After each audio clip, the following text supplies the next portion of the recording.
Well, as with many areas of science and technology, usually there are good things that happen with change, and there are things that one would worry about. So I think it's actually an interesting editorial in the last issue of Science magazine by the current editor-in-chief, where he worries about what I was worrying about when I used to be the editor. And that was that when you have people reading online the journals, the danger to me is that the young people use the social networking and also the kind of algorithms for delivering to them what they want to see to such a degree that they only see information in their own field that they already know would be of interest to them. And we were very worried that if you don't have the experience of paging through a magazine or a journal, you won't see things just outside your field that could be really breathtaking and give you new insights. So that's a good example of one of the dangers of opportunities that are too personalized. Of course, the other side of it is that if I think people can interact with each other in novel ways and not have to wait for publications, science could move faster and ideas could proliferate around the world more rapidly than if they're rigidly controlled by a set of publications. So it's, as in many cases, plus and minus. The question is, how do you guard against the minuses and improve the pluses?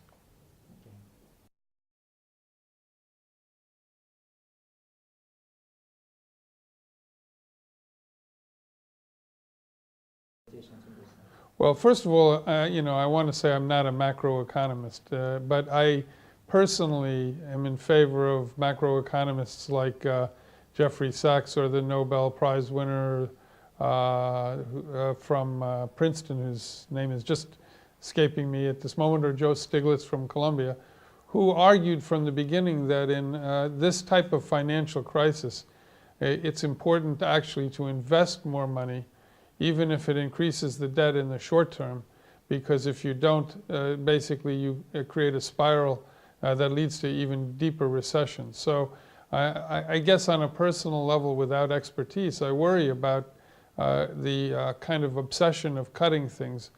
So that is a danger number one. On the scientific side, I think that you can make an argument that science and technology are really the ways forward in economic development for most developed countries. We're not going to ever recreate the manufacturing economies that made us strong. And the financial collapse proved right away to big cities like New York and London that if they were over-dependent on only financial economies, they would be in deep trouble.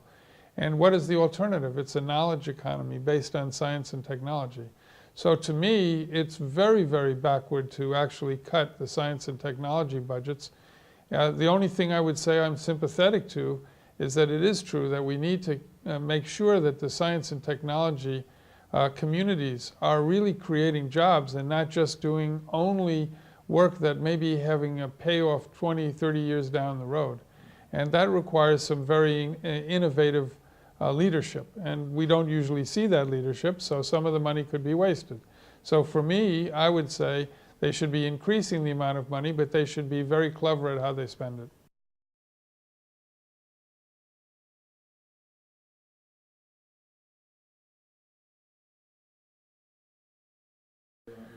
So, of course, I think there needs to be a balance between applied and basic. There's no question about that. But what I think is actually one of the things that's overlooked the most, actually there are two things that are overlooked the most in this. One is the idea of incentivizing multilateral alliances so that you have the opportunity for synergisms.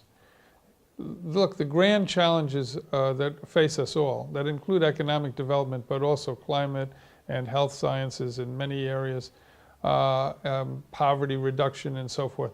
These things require really complex solutions. And what happens too often is that the funding is going to narrow silos with people that actually don't come together between institutions and universities, especially, and between academia and industry. So to me, one really big issue is is incentivizing with your funding new alliances that can address those kinds of problems. The second one is helping the young people, the future leaders.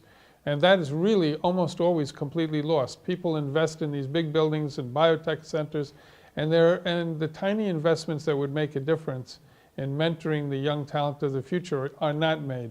And I think, to me, that's one of the most crucial mistakes that governments make.